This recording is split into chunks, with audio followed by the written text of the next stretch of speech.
Welcome back to the P.H.Y.S Podcast. I'm your host, Tyson Martin. Today I'm joined by Vancouver Island photographer and storyteller Kimberley Kufaas. Born and raised on the northern tip of Vancouver Island, Kimberley brings her First Nation, Métis and Scandinavian roots into every image she creates. Her work is deeply connected to the land, the weather, the ceremony, and the raw beauty of coastal life. For more than a decade, she has documented love, adventure, and human connection with an approach that feels honest, grounded, and alive. From stormy beaches to windswept coastlines, Kimberley's photography captures more than moments. It captures feeling. This is a conversation about identity, storytelling, community, and the way place can shape the artist behind the lens. This is the P.H.Y.S Podcast, where creativity, storytelling, and the human experience meet. Now let's get to the show. Well, first of all, thank you for reaching out to me and having me on. This is huge. This is my first podcast I've ever been on, which is a wild thing. I honestly didn't tell anyone until today that I was going to be on it, so I didn't psych myself out.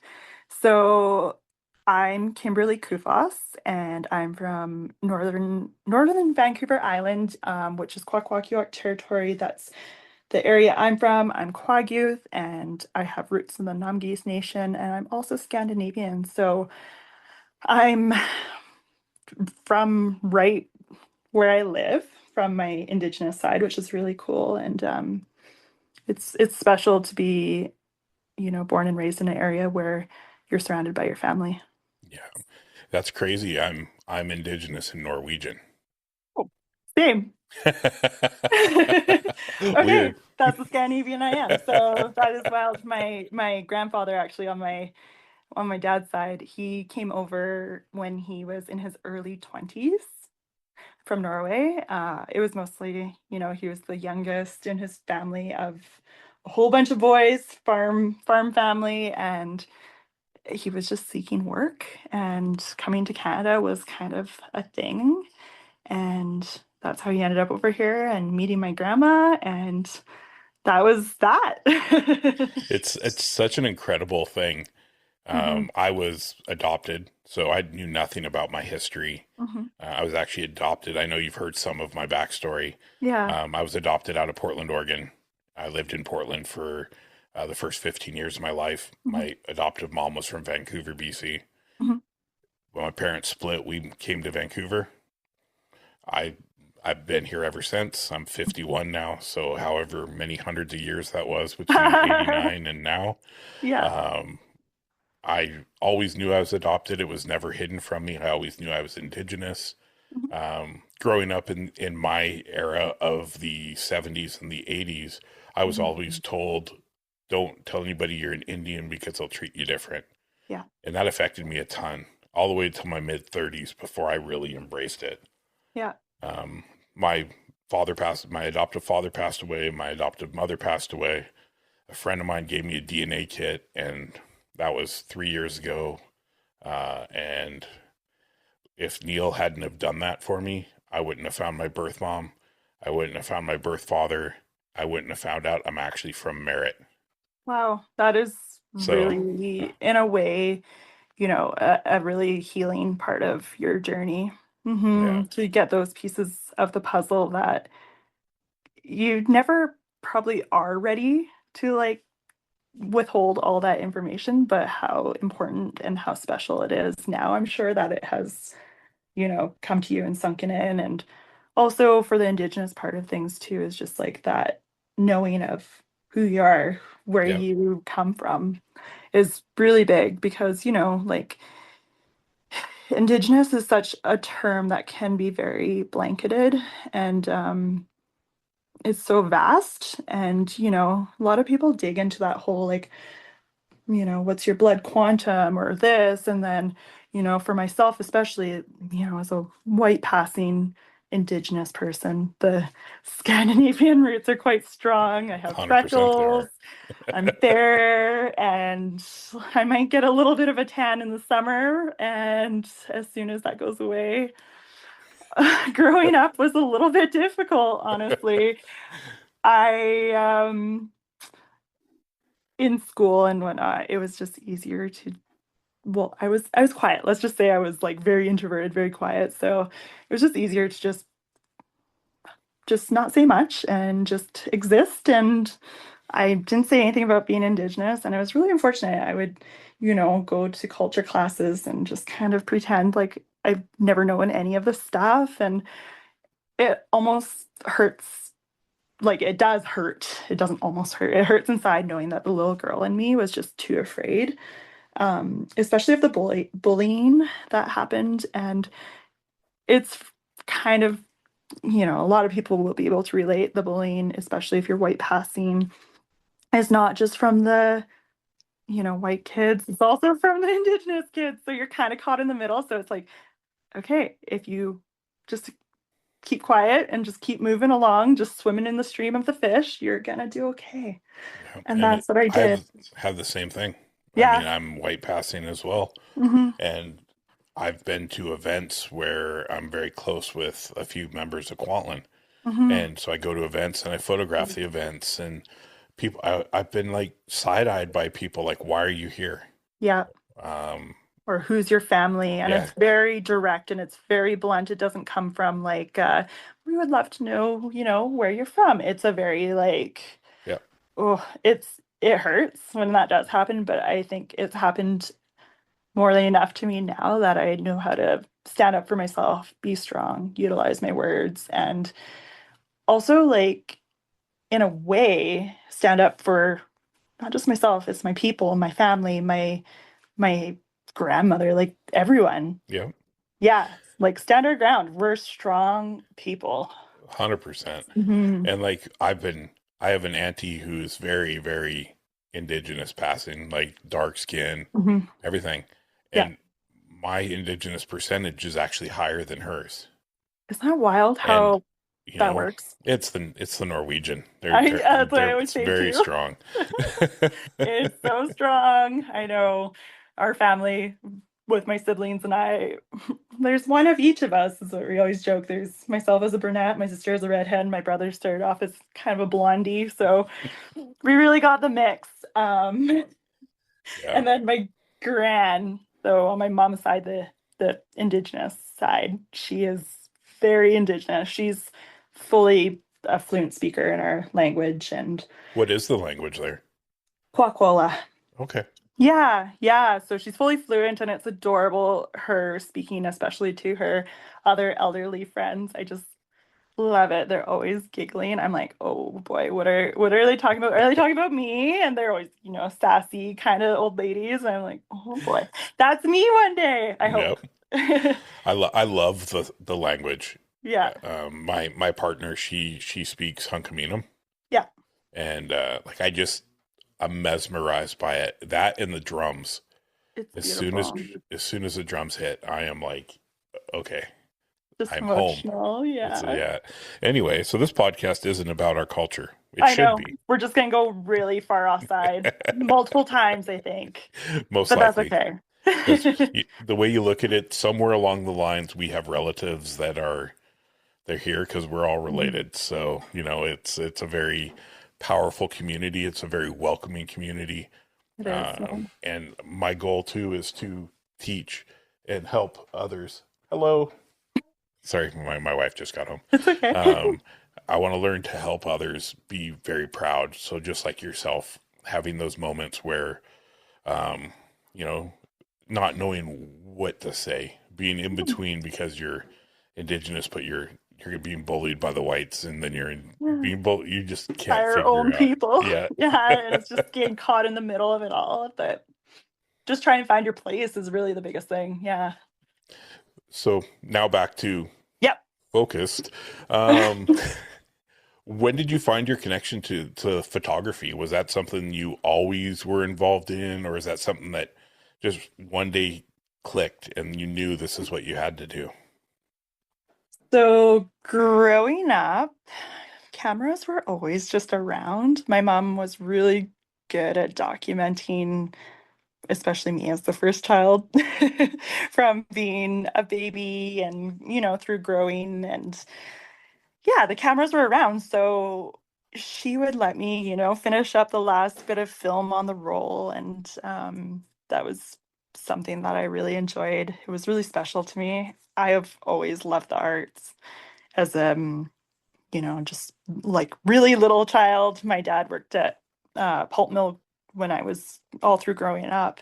So he would bring home the massive rolls of like the newspaper roll, and we'd put that on the dining room table, and that was the drawing space. And my dad would sit down with me and I'd be like, draw this, as I'm doodling away too. So the creativity really, it definitely was a thing that has been through my whole entire life. I've always loved to just sit down and hone in on something and learn. I guess that's the biggest thing, is learn. So I believe it was, I would say, about 13, 14 when I really was like, oh, I really want my own camera.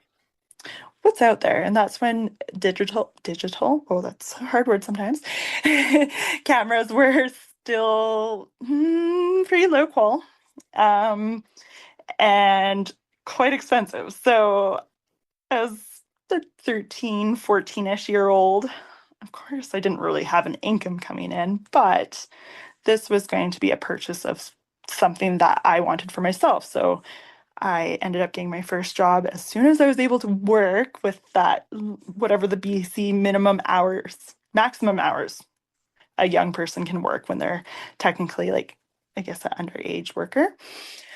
So I started my first job working at a cafe in Port Hardy, where I'm from, and I was so lucky, growing up in that small town, having that as an opportunity. You don't get that everywhere.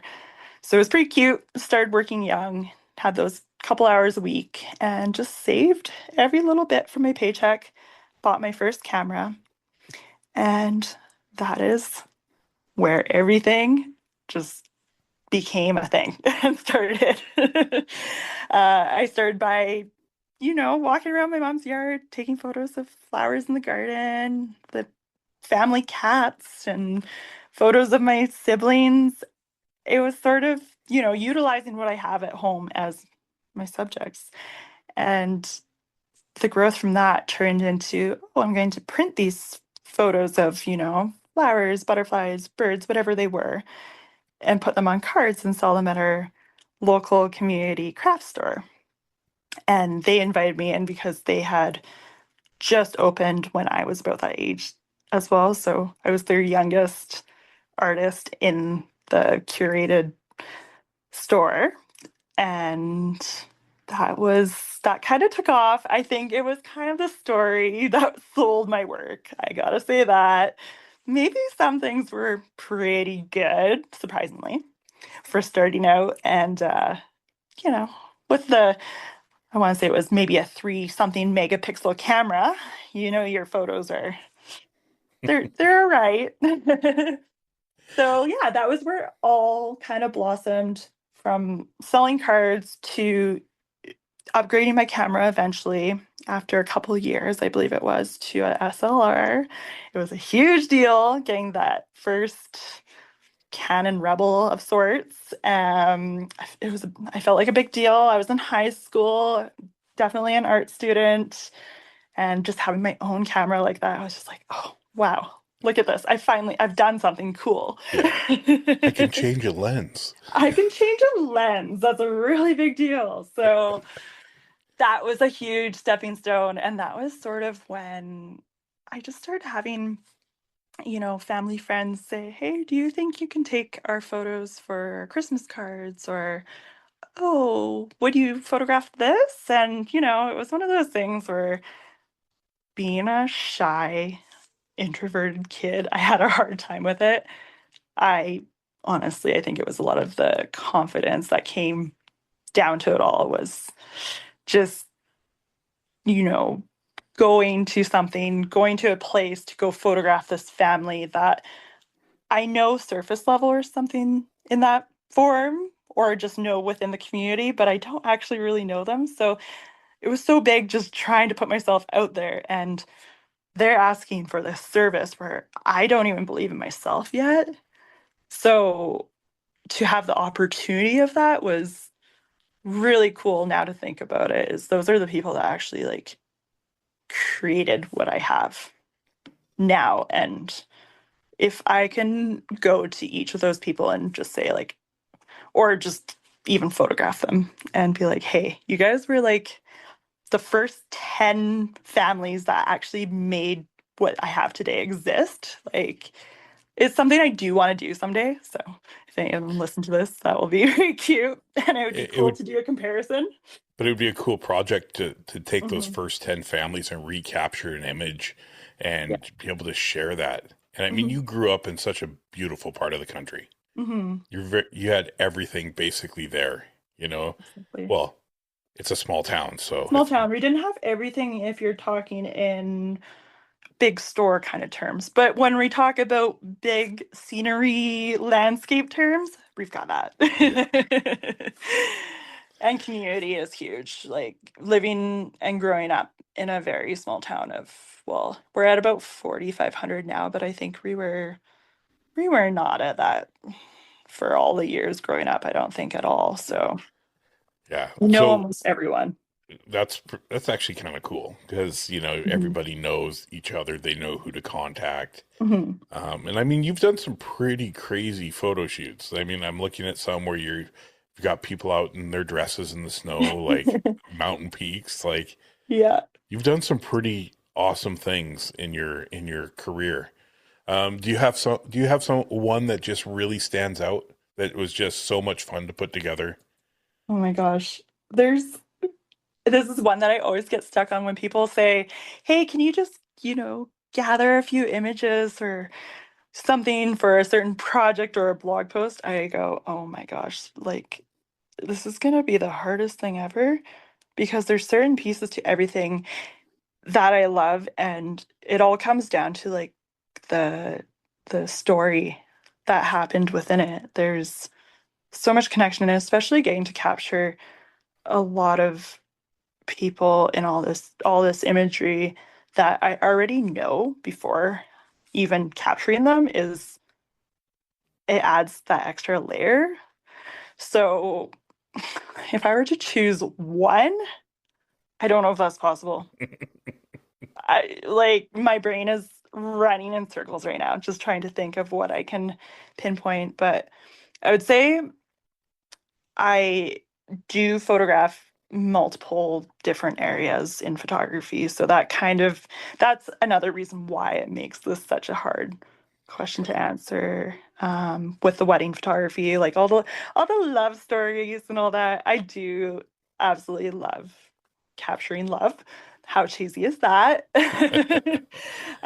The connection, and it's cool because a lot of those stories will flow into capturing these people through all the milestones in their life afterwards too, whether they decide to have a family or maybe they don't, and maybe they get a new puppy, or they say, oh, all our family is coming up for Christmas. I would love for you to capture, the siblings and with our parents and grandparents, whatever it might be. It seems to always kind of have a bit of a stepping stone outside of their wedding photography. And I have such an appreciation for just seeing the growth in people and, yeah, documenting these really important moments and times because, you blink and things change The faster than you know it. the time is going by so quick. Hmm. I And you mean, would know with kids too, like you blink. most like five of them have graduated school. Hmm. You Yeah, know, two of them have degrees. Like, what? it's amazing. What is happening in my life? I'm Yeah, at the age now where I don't have to be here for people. yeah. Which And is, you're like, what do I do with my time but now? now that I have this project, Yeah, which is it's going to be amazing, which you totally. you are now a guest of the show, so you will eventually be a part of it Oh, when I make it up your way. yeah. Um, but like I look at the way you capture people, and the one thing that I noticed when I first found your work, and everybody's gonna laugh at me, but I've always struggled with my culture Hmm. until my mid 30s when I became very, very much behind it and part of it, and want to continue to teach my children things because my children are actually Seashelt and Lower Nicola. Hmm. So I'm like, I really want to learn all this, but you capture your stuff in a way that like it all has a certain feeling to it.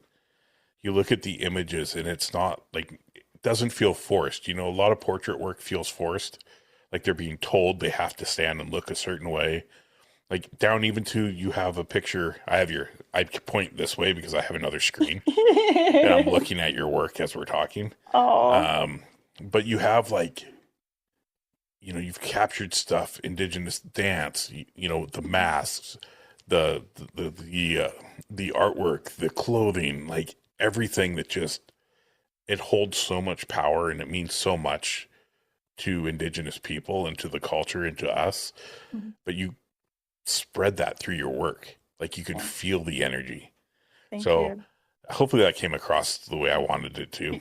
It's been a long Yeah. day, you No, know? I appreciate that so much. That's yeah, that's another thing is getting to document, my culture and within the big house or not even in the big house celebrations that are in people's homes or held anywhere really. And also that our culture is being celebrated more, especially with babies and youth, and these ceremonies are not as taboo as they were for quite a while there. Of course, we all know why there was a bit of a pause in many years on doing this, and I find that the documentation is really important as well.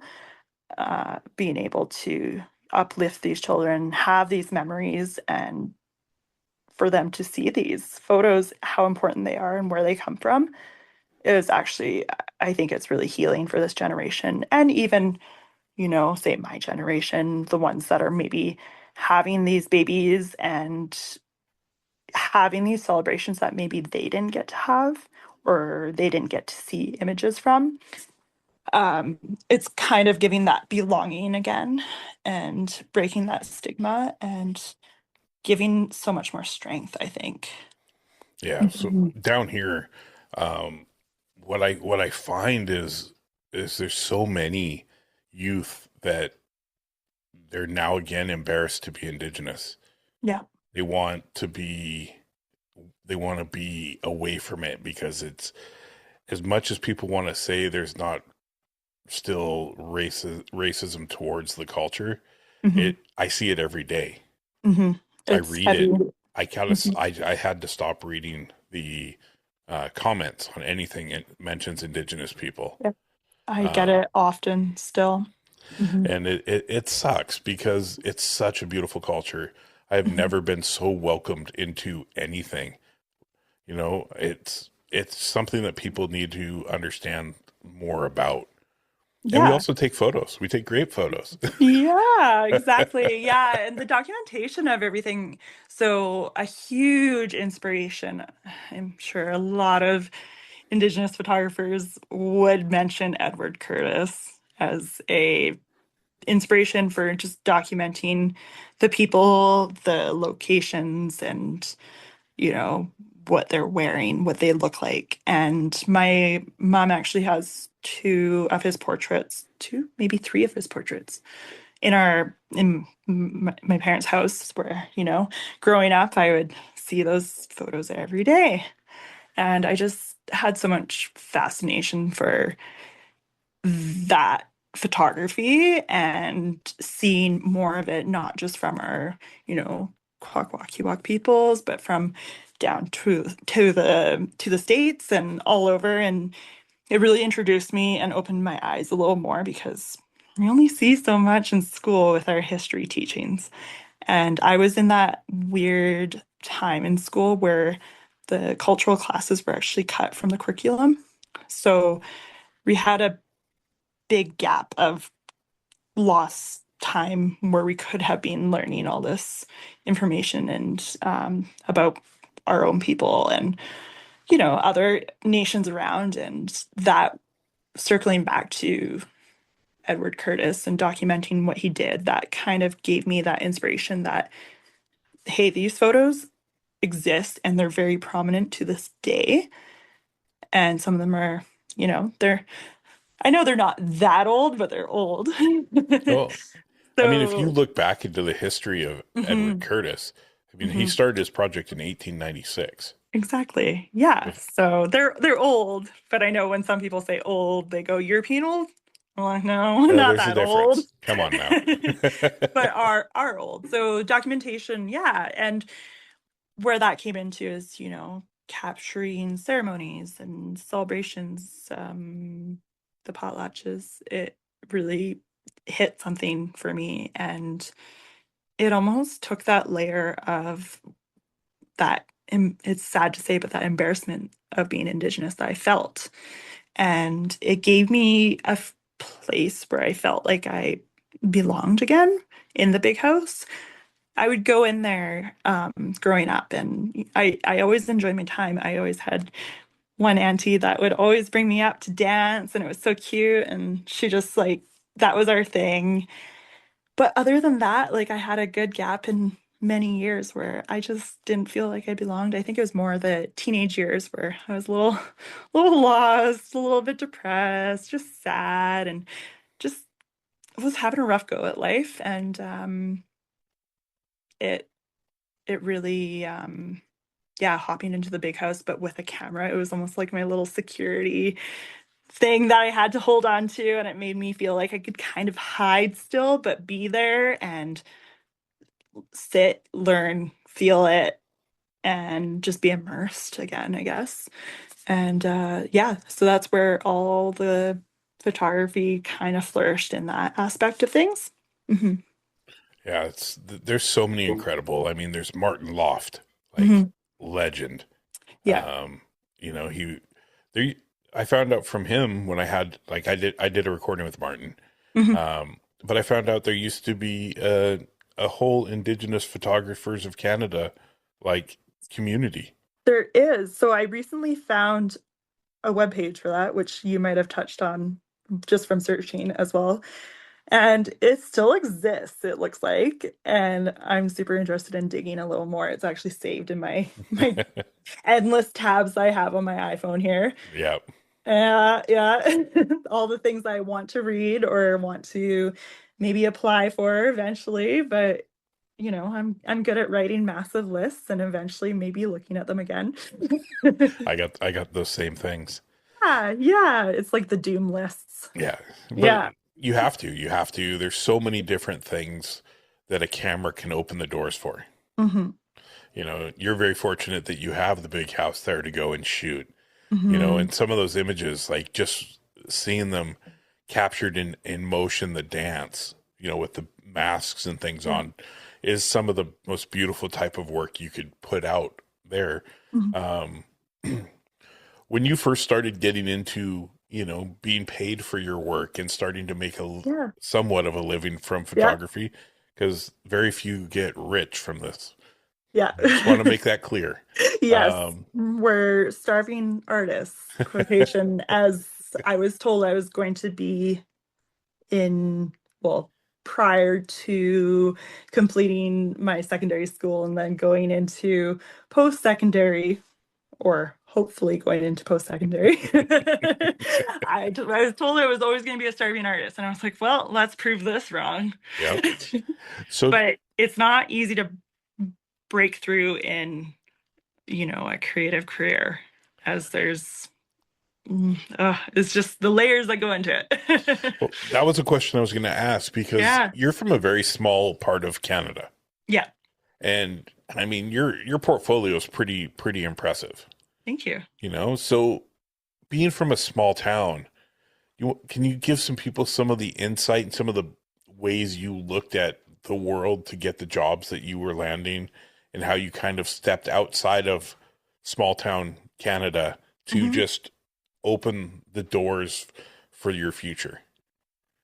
That was a good Yeah. question. You hear that? That's a Dang. loaded question. I love it. It was yeah, it's so good. So yeah, I guess the biggest thing was the growth all started within my community. Thank you to all the people that raised me, but also were my biggest cheerleaders. And from that you have your little network. It's like the mycelium that is in the forest. You kind of spread out through the island, and then you get off the island and sometimes you hop around in other little places. Like a job brought me to Australia, a job's brought me over. I've worked with a friend who's a influencer, which she had me come be her photographer. So we were able to hop on some really neat jobs with that, going to Quebec and tiny, tiny towns in Quebec. And that was, I need to go back there. Like, it was so cool. Canada is so cool. There's so much to see. And down to the States, like, there's been a few trips that have brought me down there. And yeah, it's just, I know those are just little bits and pieces compared to some people, but for myself, coming from a town that is so small, it seemed so big, and it is big. And when it comes down to it, I love being on the island. I feel so lucky to live where I do. Um, I was that person like growing up. I thought, man, we've got like lots to do here. I never had that feeling that, oh, there's nothing to do. Our town is so small.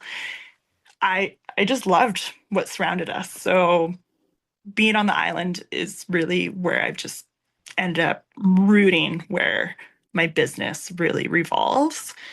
Of course, I'll leave the island if there's some opportunity that is really great and I get excited for. But so many people now come to me on the island just because they want to be those people that, like you mentioned before, I think you said something in the dresses, in the crazy rocks, landscapes, mountain, snow, whatever it is, it's a little bit rugged. It's a little bit more outside of the box of what you would see on a normal bridal type of shoot, wedding day shoot. And that's what has actually brought people to me. And I love that. And it's almost like a bit of our essence that Vancouver Island gives is that ruggedness and the slower paced life and lots of these little tidbits that people just, especially from like larger cities from the outside, they see that and they're like, how do I get this? And I feel like that's kind of what I've morphed myself as a business person into selling, is just sell the truest self and the truest of the surroundings that I live in. And also being able to share why it's so important as well. And that's a big part of my sharing on social media, is the why. It's not just a pretty picture. Maybe it is pretty, but it's got more depth to the prettiness. Yeah. Yeah. So I love I love the culture, and I love Hmm. everything about being Indigenous. I'm no longer embarrassed about it. Hmm. It's something that means everything to me because it gives me an understanding of where my strength and resilience came from. Yeah. We have all of these things that happen as you grow up, and they all are, I started to call them the speed bumps of my journey. Hmm. They have things that you would think would beat you down and make it so you couldn't continue. But Hmm. all of a sudden you're like, no, just keep piling it on. Just Yeah. keep going. Like, this is nothing. I got this. Yeah. Um, and then a few years ago, I had to sit back and say, I'm so tired of piling on all this stuff. Hmm. And I don't know how to deal with it. I don't know how to cope with it. Yeah. And, my ex-wife had just overdosed and passed away. And my mom had just passed away a year before that. And I was struggling to find a connection, Hmm. something that gave me the artistic creativity that I found by skateboarding, Hmm. something that gave me the same joy, the same love for being creative. And that's Hmm. what I found. That's when I found the camera. That's when I found that shutter click just blew me away. Hmm. And I don't know my community at all yet. I haven't been, even though I know where I'm from. I've talked to them. I Hmm. just haven't gone back. But when I go back, I want to make sure, like, I want to learn the language. I want to learn the history of our culture. I want to offer my services to capture whatever I can do to Hmm. uplift all Indigenous cultures across North America, across the world, because it's so beautiful. And I know I've said that already in this talk, but when I can talk to a fellow Indigenous artist, um, it all just comes out, Yeah. you know, and what you're doing by bringing people to your land, and you're giving them not only amazing photos, you're giving them that history, the feel of what it feels like to actually connect with Mother Earth. Like Yeah. that is something that no matter where you are, if you go to a place that's that special, you're going to leave with a memory that will last you forever. So you're Mm-hmm. doing great work, Thank you. you know, so continue to share and continue to be proud and continue to push and help the next generation coming up. So Mm-hmm. I don't know how far back you've gone. I know you've only listened to a few so far. Yeah. So the Photography Heals Your Soul project is the one I'm starting in January. That's going to be the book, the documentary. Yeah. I have another project that I'm working on, and it's been the actual focus of the life of P.H.Y.S. Mm-hmm. So P.H.Y.S stands for Photography Heals Your Soul. Yeah. Where I want to get cameras into the hands of Indigenous youth in North America. Mm. Oh my So gosh. Yeah. third, I'm trying to work with a company like a Camp Snap or someone that can give me 30 cameras. I can send them to my contact in the communities. They can Mm-hmm. distribute the cameras for 30 days. Kids can capture images. Cameras come back. They come to me. I make contact sheets. And then I have right now I have about 15 very well-established creators all Mm-hmm. around North America that want to be involved with this next part. And the next part is basically we aren't going to critique, we're going to look, we're going to talk about photos with them. And the one or two that are very, very excited and they can see a future in creating art this way will be gifted a camera by someone in the group Mm-hmm. and a year of mentorship. I love that. So that may be something we will talk about once I figure it out, because I would love to have Yeah. more Indigenous voices to share experience. And I mean, you're doing it. You're making it happen. I'm trying to So make my quiet voice be heard. your story deserves to be shared. Thank you. And you know, when I tried to create a platform, I was struggling. I didn't know what to do. If you go Mm-hmm. back and listen to the first 4 episodes, it's all that traditional gear talk. Right. It Yeah, it's hard to find what you're wanting to do, and it's easier to just to hide under what the typical standard is. Yep. As a photographer too, I didn't show my face or who I was for so long. Like I have been in the industry for I think I'm close to it's 14 years, maybe 15. Not Amazing. officially as an official business, but like since the first family session and had multiple other ones booked type thing. So, and thinking about that, how crazy it is to be able to just hide and keep that very professional tone is just what everyone told you you have to do as a photographer. And I did that. And it was the easiest way to do it. It's just not showing your true self and just being another person in the industry. I found like lately I've been really wanting to hide behind something where Hmm. I'm not a forefront, Hmm. like where you don't make yourself the number one priority. Like, here I am, look at me. Hmm. And when I started this, it's so far out of my realm of comfort, Yeah. because even being a bigger guy my Hmm. whole life, I always wanted to blend in. Yeah. I didn't want to stand out.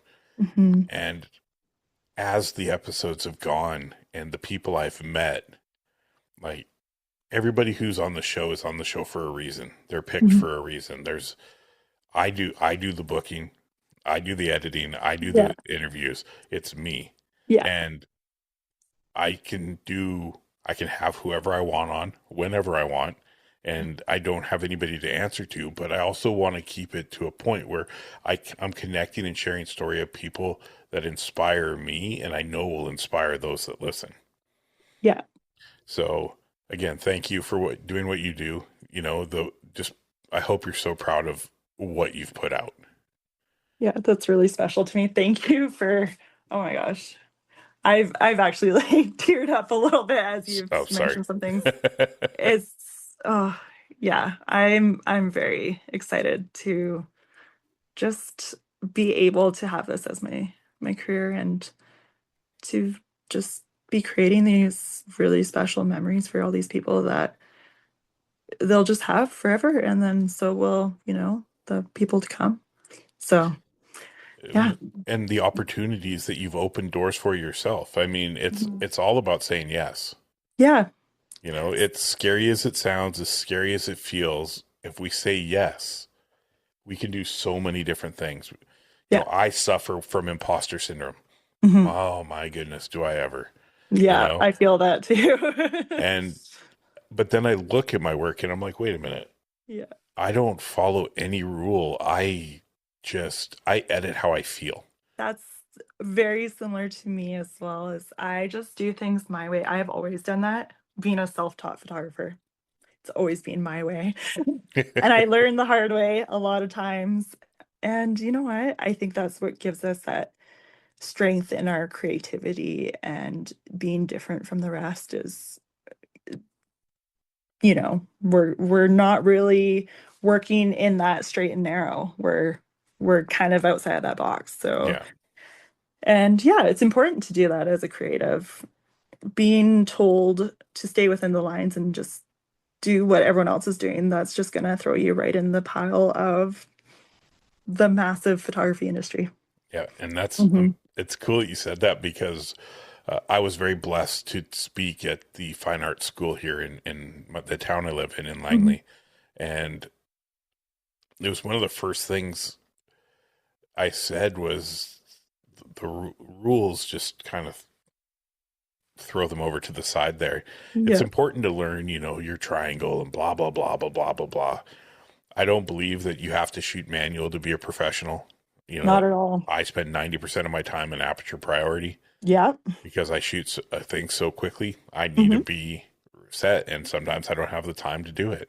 Yeah, and Uh, you just have to be prepared for any scenario and be adaptable. And I yep, think that's also, as an Indigenous person going through life, it's yeah, learning to be adaptable. 100%. Hmm. And then and then when I was speaking to them, and I was my first public speaking after I started the show, Hmm. and it was thanks to the teacher. Her name's Jen Eccles. That's how she kind of taught was, um, she allowed the kids to have the camera and then saw the photos, and she's like, "Oh, maybe try this," Hmm. and was teaching them the triangle without Mm, teaching them the triangle. She did an amazing job, I love that. and it's so cool when you can talk to these kids and they're interested in what you say.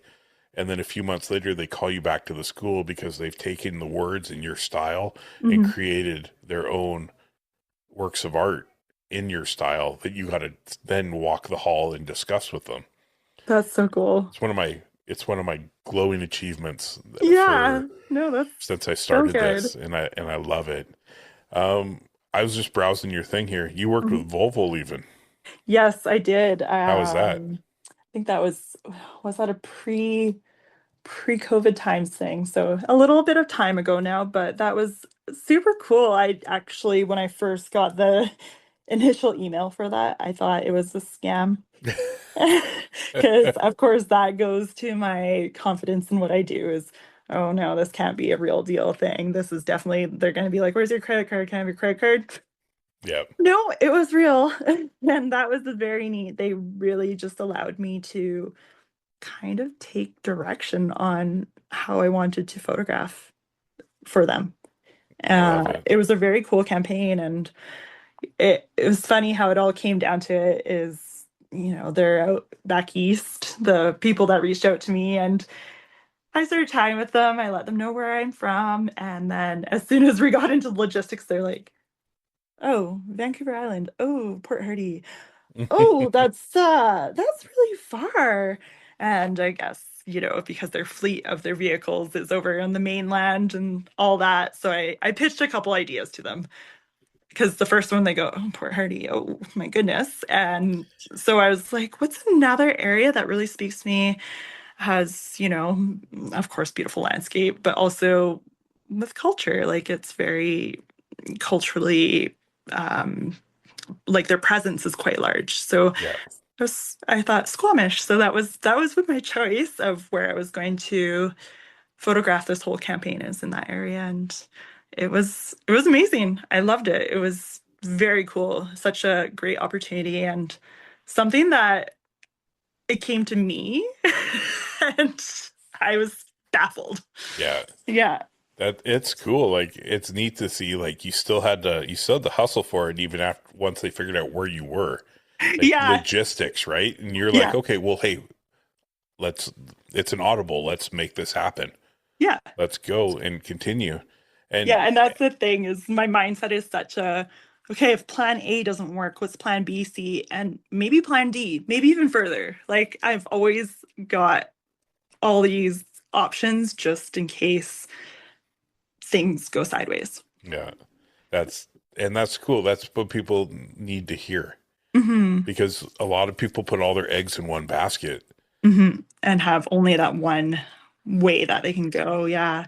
I think that also comes with just growing up where I live is you can't take, not being able to do something due to weather or whatever it happens to be as a disappointment. You have to be able to work within it and quickly make new plans if needed or if you can. And that's part of photography too, especially Yeah. when you're shooting with nature. Nature Hmm. changes on a minute's notice. Yeah. I was just looking at some of the people you follow, and there's Yeah. so many of them that are actually coming on the show. Oh my gosh, I love Yeah, that. like Shad Johnson, Yay. Murray Campbell was already on. Yeah, I listened to Murray. Her episode She's super killed. sweet. It killed. It was the fastest episode to 200 streams Oh I've my had. gosh. She's just, yeah, she's cool. She's doing so many cool things. Yeah, Yeah. I usually send a pre-copy of the show. Yeah. So I sent it to her a few days before, and she was editing, listening to it, and she's Oh, like, "I love it. Thank you. I can't believe you let me listen to it first, but it's amazing. And that to me is why I do it, you yeah. know." And then like Oh, Matthew Wanbon, yeah. he's coming on Oh my gosh. next So week. neat. Luann Neal, I actually bought my tattoo design from her, Okay. Yeah, yeah. which I have to get done eventually. She did a camera with an indigenous print, so I'm That's going to so get that done on my amazing. calf. Yeah, I'm sure if I connected all the dots, she's a relative. She is related. But yeah, oh gosh, I might mess this up, but is it her niece? I want to say her niece and I are really good friends. You probably maybe follow her too, is Jamie Gentry, who does moccasins and Oh, oh my amazing. gosh. Yeah, like all that family, I'm just blown away by Yeah. all especially their social media presence. They do such a good job. Yeah. That's the Mhm. one thing that I struggle with is I don't have patience for it. Yeah. But I also have Jillian Brown coming on next weekend. Okay. Yeah. So there's all Amazing. these, and then you have some others on there, like you've got Spencer O'Brien, huge Yeah. fan. Yeah. Um, I'd actually sent an email right before Jeff passed away. Aw. I wanted to get him on because I met him years and years ago in at Cyprus, and then at Hmm. Seymour, and I loved the way he dealt with the whole world. Well, he had such a beautiful outlook on it. Literally, like such. I didn't. I didn't actually get to know him, but within the snowboard community, of course, I got to know a lot more about him. It's unfortunate that you learn more about someone after they're gone, Yeah, um, which is really, really sad and unfortunate. It's one of those people that I'm pretty sure I was too shy to even talk to because I'm like, wow, what you're doing is so whoa, cool. It's hold out the of phone. my league. You follow my daughter, Wait, Brianna Johnson. that's so funny. Yeah, I have she's a my phone photo- in my I have my she's a phone in my photographer. hand and I was gonna go look for my phone. That's Oh my gosh, awesome. Yeah, that's so cute. Okay, I'm gonna uh, have to like circle back to that yeah, then. it's Brianna Marie Johnson. And Oh my gosh. um, so I'm going to reach out to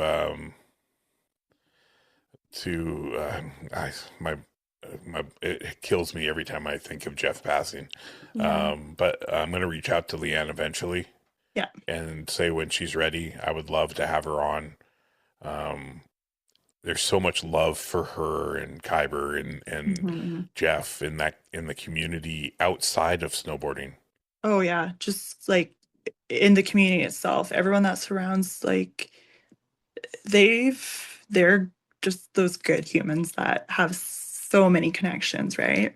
Yeah, Yeah, and working with, no, I guess volunteering with, not working with, but a a group that I just love offering and volunteering is with the West Coast Triple Plank and that community itself. And it's not just the snowboarders, surfers, skaters, right? It's like it's opened up to so many others, which is really cool to see and just hear. And yeah, all these connectors are just like crazy cool people. yeah, Hmm. and it's so the whole community is amazing because I mean I'm an old school skateboarder. I started Yeah. skateboarding and probably long before you were born. Yeah. I found a skateboard in 1984. Oh my gosh. And I spent the whole summer. It was an old blue fiberglass banana board. Yeah. And I spent the whole summer. My aunt was in a wheelchair, so she had this wheelchair ramp, trying to make it to the bottom I without love that. crashing and hitting the railings. Yeah. And then it turned into an obsession. Yeah. I was fortunate enough to, be sponsored and travel and do all of, I think, the tricks that I could do. And my body or my mind still says no problem. My Yeah. body completely disagrees. Yeah. But it's still part of me. And I mean, my first snowboard was back when snowboarding just became legal on the mountains. Yeah. So I have Yeah. this deep connection with board sports that I cannot shake. It's Mhm. 51 years old, and I hear the sound of skateboard wheels going down the Mhm. road on the sidewalk. They You click, run click, to the click, window. click. You're looking like, Yeah, you're like, who's it? yeah, we were back home Yeah. in Oregon, not this October, the October prior, Mhm. and I was showing my wife around where I grew up, and I grew up in a small town outside of Portland. Okay. And I was probably one of the first groups of actual skateboarders in this town. Yeah. And we're getting closer to a spot, and I can hear the sound of people ollieing, and I can hear boards landing, and I'm like, Yeah. oh. So I captured a couple images just from across the street of them doing these tricks, and then I was like, I asked them, because it's always respectful to ask people if you can capture the image of them doing their thing. Yeah. And they're like, "Oh, send them to us. We're Forgotten Skateboards." Oh, So they're a cool. skateboard brand. Yeah. So I post up the photo every once in a while, and they share it. And then I had Bryn Maurer on, and she's in Portland, and she wants to shoot skateboarding. So now I've Yeah. connected them, That's so so cool. they I can love work, that. right? But Yeah. it's such an important thing. It's who I am, Yeah. and I find, oh, sorry, no, cutting no, you go off. on. Yeah, like board sports, that's actually, I think, what really helped me through the high school years is learning to snowboard. Yeah, Hmm. for sure. It's where I kind of found myself. Yeah. And yeah, just Because from there's being so quiet and all that stuff. And like when you're in a small town, the people you grow up with are the people that you went to preschool with all the way till you graduate. yeah, And, people are in their cliques and you don't really have many new people coming through. So it's almost you just morph into what's going to fit that mold versus who you really are. And the snowboarding is what actually allowed me to learn who I am, who I want to be, and what's really important to me. And here I am now. Like I'm currently up at Mount Washington as I'm chatting with you. And so I'm here part-time. I also have a place up at Mount Kane. And then I'm in Port Hardy. So I'm almost at, I feel like I'm at that point in my life where I had that vision when I was just that little teenager, Kim, and just had those dreams to be, that cool snowboarder kind of board girl, right? yep. And I thought that was a dream. I thought that was like kind of a, a vision that I created, but it is actually my what I was needing in life and what helped me through like my mental health struggles and all the little things. It really just brought me back to the surface and got me in a good area again. Mhm. The same for me. I've suffered 20 plus major concussions thanks to sports. Yeah. Um, when I quit, glad I quit when I did. Yeah. Um, I left that team atmosphere to focus all of my energy on a single solo Mhm. endeavor, which was my skateboard. Yeah. I dealt with my dad saying, like, you're going to be a starving artist. What's that Hmm. skateboard ever going to do to you? That Hmm. skateboard has given me friends that are better friends to me than the people I grew up with. Yeah. Right. And it gave me confidence in myself. It gave me faith in my abilities because you have to try so hard to get better and Oh, accomplish yeah. things. So Skateboarding's hard too. yeah. Yeah. So this was a perfect transition into obviously the question about the connection between your creativity and a positive mindset. So how does your creative, I always say that word weird when I go to sales, creative. Creative. How does your creative outlet dictate your mental health state? Yeah, so that's an interesting one. It's actually just as a quick like intro on this whole entire topic that can probably go on way too long, which I'll try to wrap it up in a good amount of time. The biggest thing about the picture of it is I'll have people from the outside tell me, you know how you're feeling by the work you're posting. And I go, oh, this is a good thing.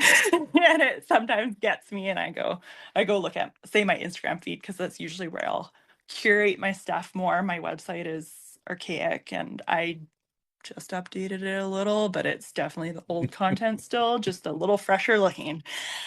So yeah, curating my Instagram feed, and that's where a lot of people will say, oh yeah, Kim's going through a little bit of a, maybe she's feeling a little depressed right now.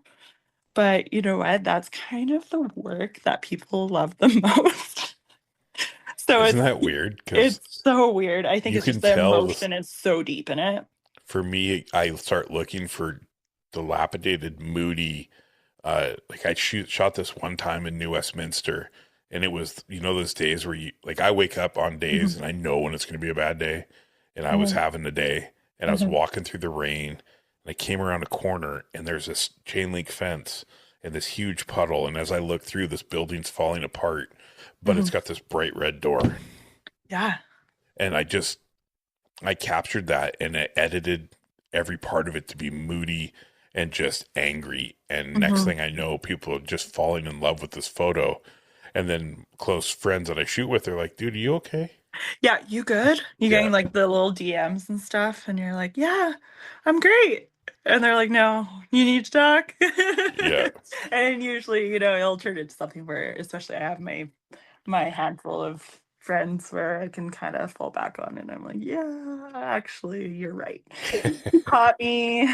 Yeah. So I find, yeah, with photography, it's been a thing that has really helped me through a lot of things. There's been a few times in my career, actually one little chunk of time more recently, is when I was really questioning, what the heck am I doing? Why did I choose this path? Do I love this? Am I doing it for other people? Am I doing it for myself? I was kind of in that weird, like, dog chasing its tail type of feeling, where I was just chasing my own tail and stuck in that little circle, and really just thought about it. And then I had to kind of step back a little bit, look at it from the outside, rather than being stuck within it. And my dad's been, he gets me. We have very similar personalities. So he can read me through and through. And he's one of the first people to notice too, is like, hey, what's going on? Even if I would not even say a word. He Yeah. knows. And yeah, so I stepped back and, looked at it and thought, okay, I do love what I do. What don't I love though? Why am I not loving what I do right now? So I really had to just like take out what it was and figure it out. And my biggest thing is I kept putting myself into burnout mode, and it's so real. And it comes down to I'm such a yes person, but knowing when to say no and that it is okay to say no or say no right now, but there might be an opportunity later to do something. Just it's that emotional overload. And that also ties in with, the cultural stuff is, you mentioned learning your language and more about the area you come from. I don't know everything because I grew up off reserve. I wasn't immersed right into it. And I feel it's exhausting. It's like a whole nother job to learn about where you're from. And especially if you want to be, a knowledge keeper and be there and be supportive for the next generation. And, this is information that is so, so important. But you don't learn it in a day, and someone with ADD thinks that they can learn something. Wait And a minute. You're Indigenous with ADD? oh, weird, hey? I have no idea what you're talking about. Yeah, it's very uncommon. So, like, having that mindset where I think I could learn something so quickly and get it dialed in so fast, but then when it's not going my way, or if it's actually way out of the realm that I thought it was in, I hit the wall. I get frustrated. Usually, that frustration turns into anxiety. That anxiety turns into the depression. And then I sit there and I look at my computer and I go, I hate this. I can't touch that computer. I hate everything I'm doing. Everything is a hate, hate, hate. And it's like the worst mindset you can get yourself into. And it's like to pull yourself out of that again that's hard too. So there's a lot of learning over the years of why do I keep putting myself in this? Burnout is why. Number two, the ADD of thinking that things can happen in a day. Rome wasn't built in a day. Nothing was built in a day. So things like that is just like giving myself my own mental blocks is what really was difficult. So that's where coming back to things is like my creativity and all this, relation to how I feel and whatnot is the more recent when I stepped out of it all and looked at it in the big picture.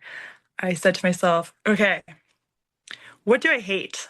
I hate is a strong word. So I was like, let's only put a few things on this level. And the one thing for me was communications are hard because I am quite a free spirit.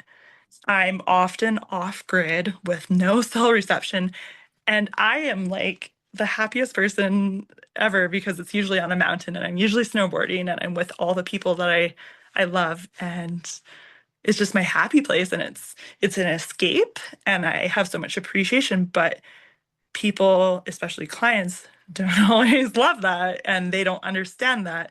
So that was one big one. I was like, hate is timely communications. And I know it's always been a struggle. And then that is the background joke of we're always on Bakwam time, which is quotation Indian time, Indigenous Yes. time. The phrasing is so But it's but yeah, true. it's true. So it all goes into that. And then I'm like, oh man.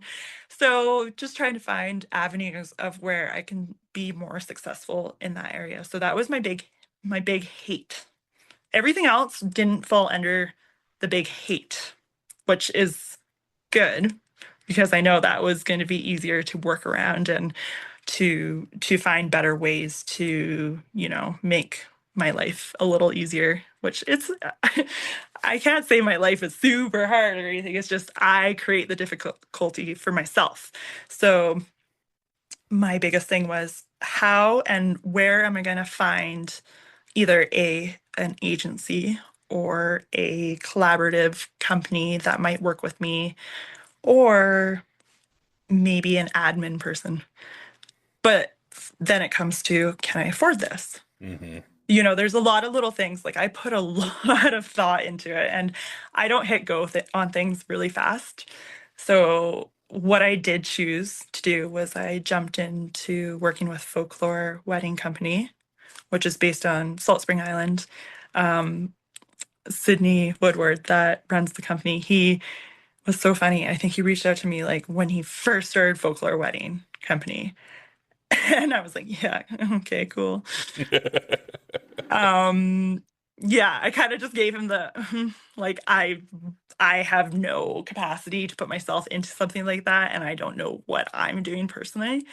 And that was before I did the whole like step back, look at things. And then maybe a year and a bit later, he reached out again. He's like, "Hey, so remember when I asked you about this?" And I was like, "Well, this is really funny is I stepped back from things for a little bit and gave myself some time to think on what I want out of my business and how I can continue to build my business and have it thrive and do the best that I can for a business owner."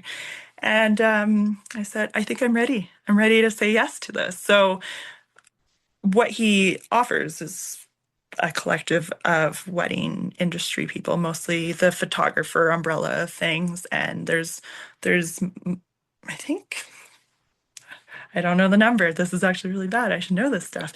I think there's about 8 of us. I'm going to say that. It's close, give or take. But yeah, we're spread out through the Vancouver Island, the Gulf Islands, and I think he has a few in the on the mainland now. So it's really cool to have someone like a company manage my bookings, my clientele, but also for us to also like bounce all our ideas off each other and create this little community and feel inspired and continue the inspiration. Or if we have something difficult happen or questions, like you can bring anything to the table.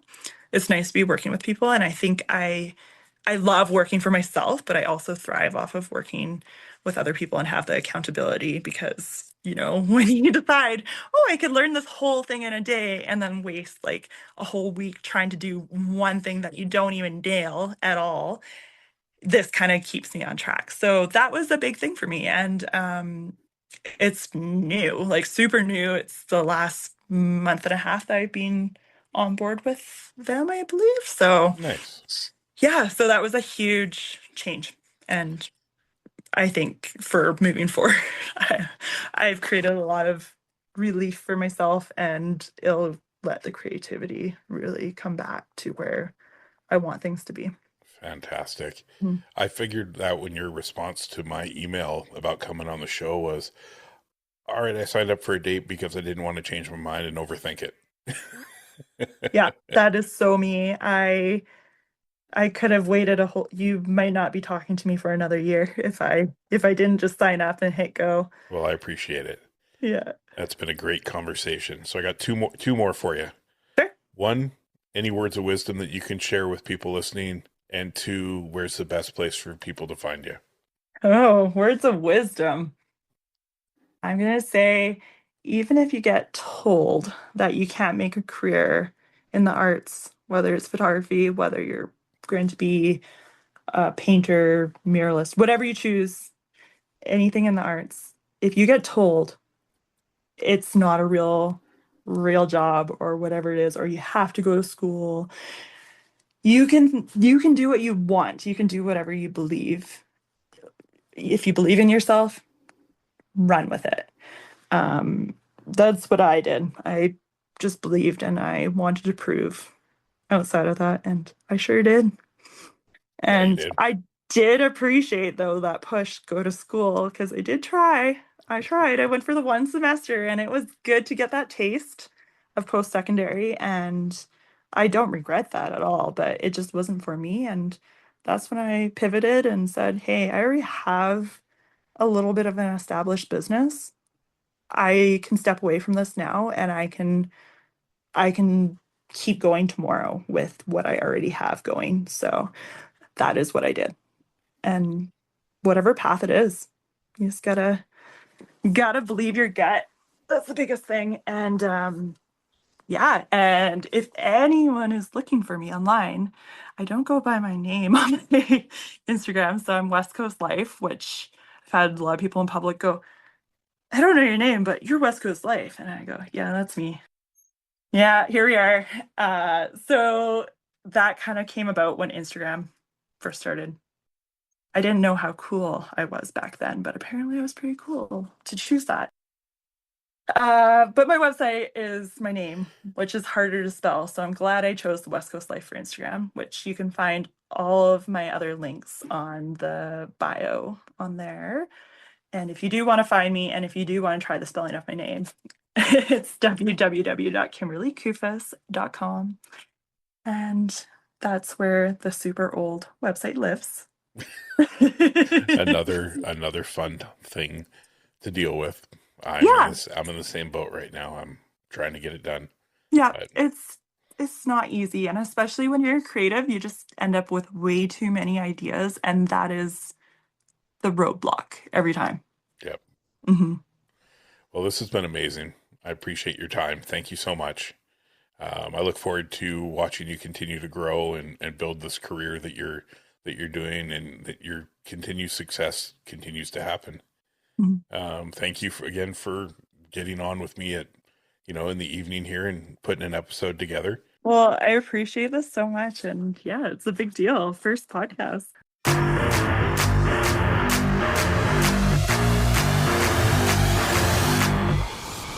Thank you for listening to the P.H.Y.S Podcast. If this conversation inspired you, taught you something, or made you see the world a little differently, make sure you like, comment, subscribe, and share this episode with someone who needs to hear it.